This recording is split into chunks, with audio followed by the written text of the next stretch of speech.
Good evening, everybody. Welcome to the wonderful world of Doctor Who. We are celebrating the 50th anniversary of this incredible television series. The first episode, titled An Unearthly Child, was broadcast on the BBC on Saturday evening on the 23rd of November, 1963.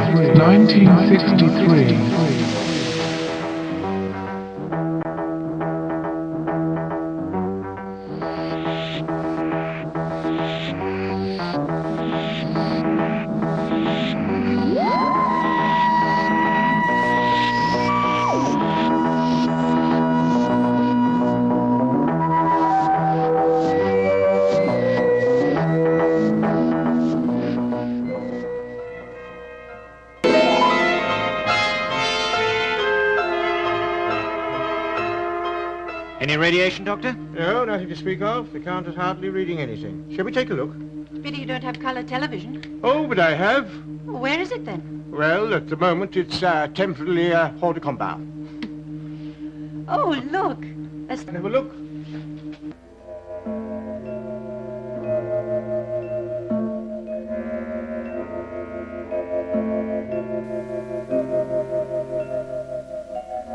Initially, the series was made on a very tight budget and many actors had to play multiple roles.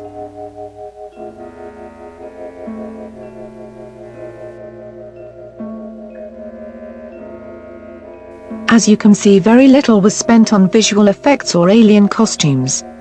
That was until the Daleks emerged. Who created the Daleks? That was Davros, wasn't it? Absolutely correct. Is Davros that small one with a weird face? Looks like a prawn. Bit like a prawn, yeah. That's not strictly true, Joe. Only in the sense of the story of the Daleks.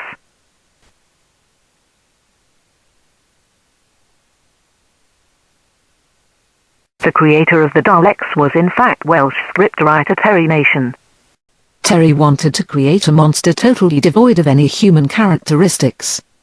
His first thoughts were of a mechanical creature without any legs, and it would be without any form of emotion.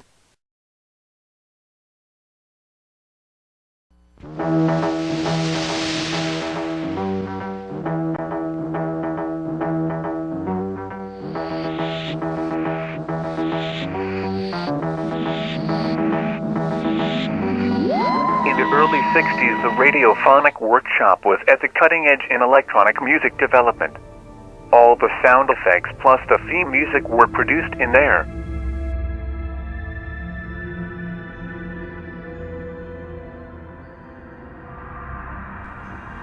The ring modulator was initially designed for modulating radio signals, so the information could be superimposed on a carrier wave. During the 1950s, the composer Stockhausen began to experiment with the modulator and using audio frequencies. Robert Boog took up this interest, and this led to the development of the first electronic synthesizer.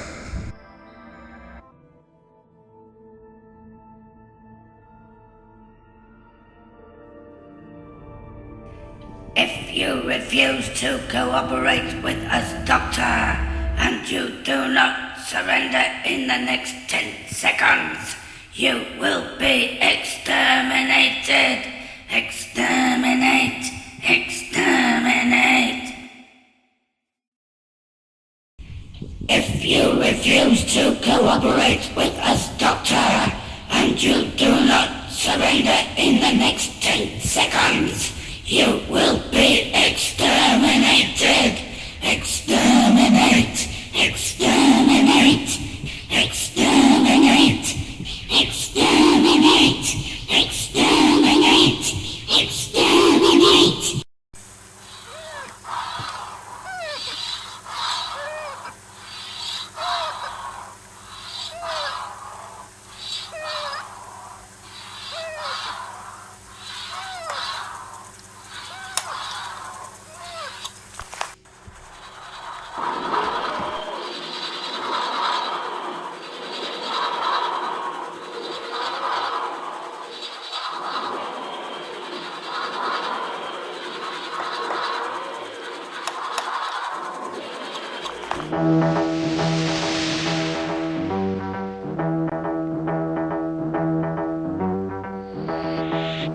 The music was written by Australian composer Ron Grainer and was recorded by musician Delia Derbyshire and her team.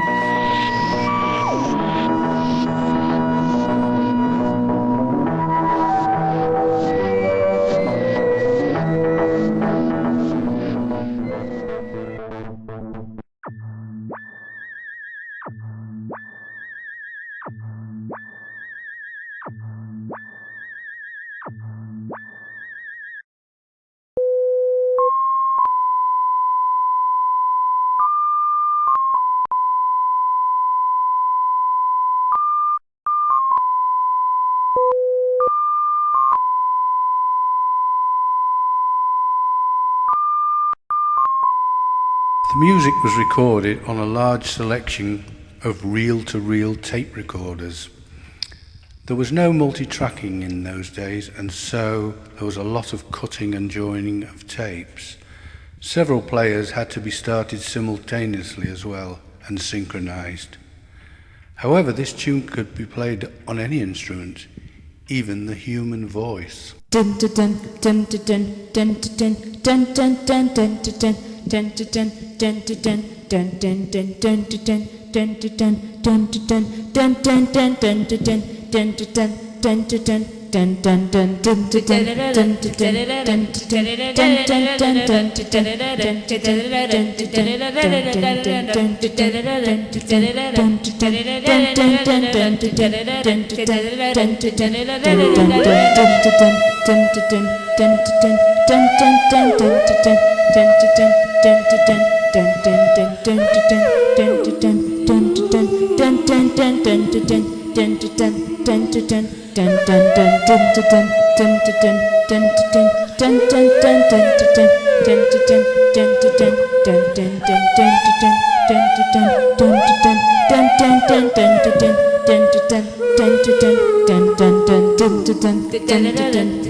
And so as we travel through time and space, Doctor Who improves and goes from strength to strength.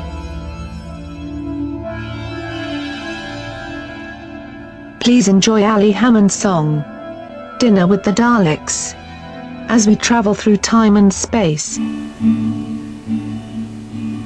How I wish I knew a Time Lord who could take me miles afar, who could spin me in the galaxy and I'd catch a shooting star.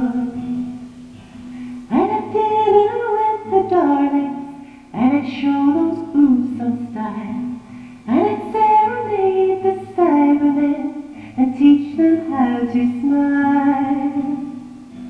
We'd have morning tea on Mercury and I'd skip on Saturn's moon, and I'd travel back through many years to when planet Earth was new.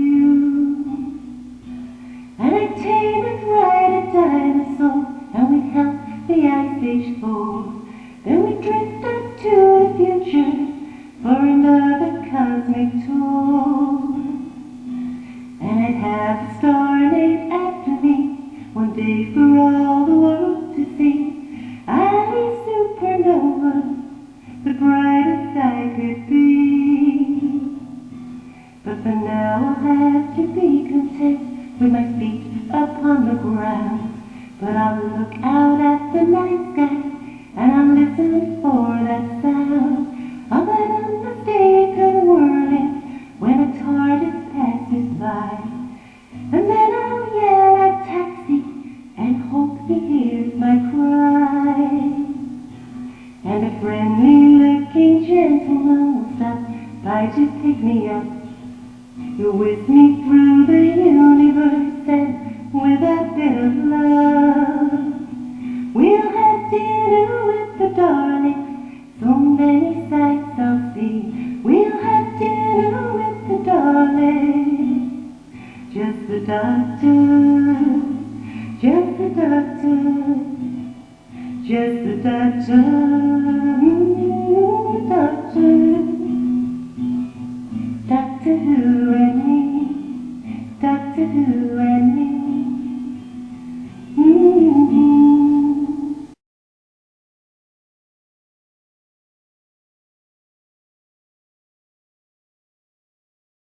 This is Dominic, Alejandro's son. And as you can probably tell from the scarf Mr. Bob Brown for my 70th birthday, I'm a big Tom Baker fan as he played the fourth Doctor. Closely followed by the cricket-wearing Peter Davidson, and then Matt Smith, the 11th, and last but least, Sylvester McCoy's the 7th. Very excited for the 50th anniversary, looking forward to seeing everyone else's favourite Doctor.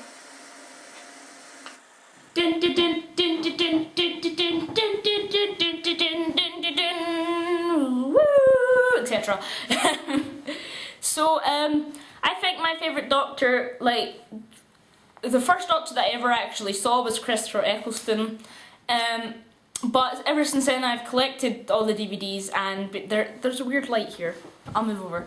I've been able to see all of the older kind of Doctors, and I'd have to say that by far my favourite is Sylvester McCoy, purely because he is underrated, I think, personally, and his regeneration was kind of hidden in a film that no one really knew about, so he was a really great Doctor, but Matt Smith is also probably my favourite Doctor. I know a lot of people really like David Tennant, but I just think there's something about Matt Smith that really makes him great.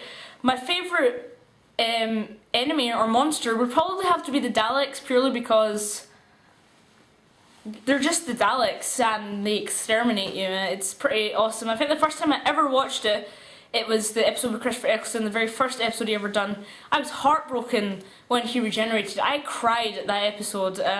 Bearing in mind I was only, how old was I? I'm not even sure. I was pretty young, but not that young, but yeah.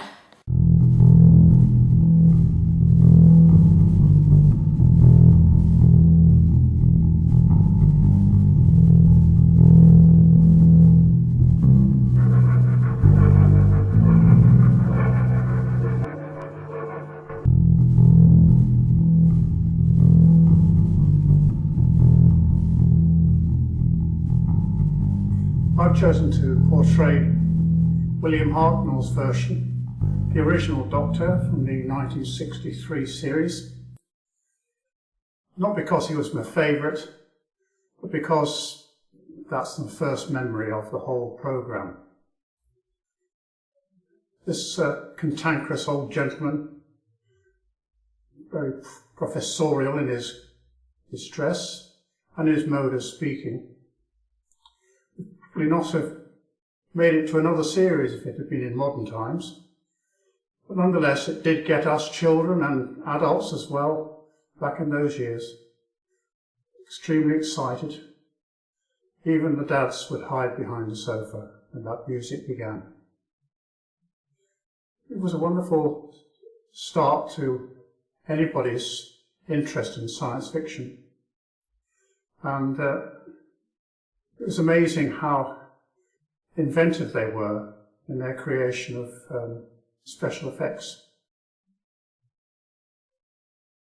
wobbly though they may have been. Well, here's to the good Doctor. May he continue to grow older and younger and older and younger, in the hopes that he'll be here in many, many years to come. And that special space behind the sofa will always be occupied.